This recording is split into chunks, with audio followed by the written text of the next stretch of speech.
మేడ్చల్ జిల్లా Jawahar Nagar municipal corporation పరిధిలో BJR Nagar కాలనీలో కాంగ్రెస్ పార్టీ మహిళా ఆత్మీయ సమ్మేళన కార్యక్రమం అధ్యక్షులు శ్రీకాంత్ యాదవ్ ఆధ్వర్యంలో ఏర్పాటు చేశారు. మేడ్చల్ మల్కాజ్గిరి కాంగ్రెస్ పార్టీ ఎంపీ అభ్యర్థి ఈ సందర్భంగా పాల్గొని మాట్లాడుతూ ఉమ్మడి రంగారెడ్డి జిల్లాలో గతంలో జడ్పీ చైర్మన్గా ఉన్నప్పుడు జవహర్ నగర్కి భారీ నిధులు కేటాయించాలని, మహిళలకు కావాల్సిన అన్ని సౌకర్యాలు సదుపాయాలు కల్పిస్తారని అన్నారు.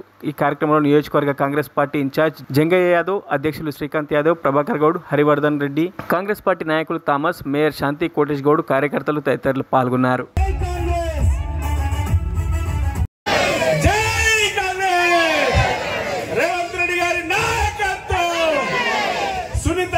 కానీ ఈ రోజు మొన్న జరిగిన పొరపాటు మళ్ళీ జరగొద్దన్న ఉద్దేశంతో ఎవరన్నా ఒక వ్యక్తి ప్రశ్నించడానికి ఉండాలన్న ఆలోచనతో కాంగ్రెస్ పార్టీ మీద ప్రేమతో ఈ ప్రాంతమంతా అభివృద్ధి చేసుకోవాలనే ఆలోచనతో మేయర్ గారు, డిప్యూటీ మేయర్ గారు, చాలా మంది నాయకులు అందరూ కూడా ఇక్కడ వెంకన్న గారు కూడా పార్టీలో కలవడం జరిగింది.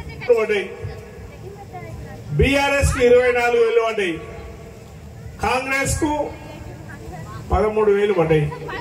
మరి 13,000, 24,000, 20,000 అంటే 37,000 ఓట్లు వేయాల్సిన అవసరం మీకుందని చెప్పి నేను తెలియజేస్తా ఉన్నా. ఇప్పటికీ సగభాగం ఉన్నటువంటి మీరంతా 50% మీరే ఉన్నారు, మొత్తం మీ మీటింగే. కానీ ఒక మహిళకు ఇంట్లో సాధక బాధకాలు తెలుసు, మీ బాధలన్నీ తెలుసు. మా దొర ఇంటికాడ పోయి పని చేసుకొని వచ్చి ఆ వైన్ షాప్ కాడ కోట తీసుకొని తాగి వస్తాడు తప్ప ఇంకా వేరే విషయాలు తెలియవు.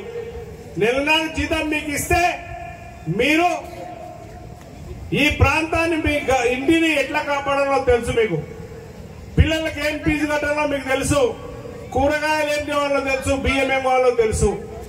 ఇవన్నీ కూడా మీకు తెలిసినటువంటి వ్యక్తులు మీరు. మరి అటువంటి సునీతమ్మను ఈ ప్రాంతం నేరుగా మరిన్ని అప్డేట్స్ కోసం మా ఛానల్ ని సబ్స్క్రైబ్ చేయండి.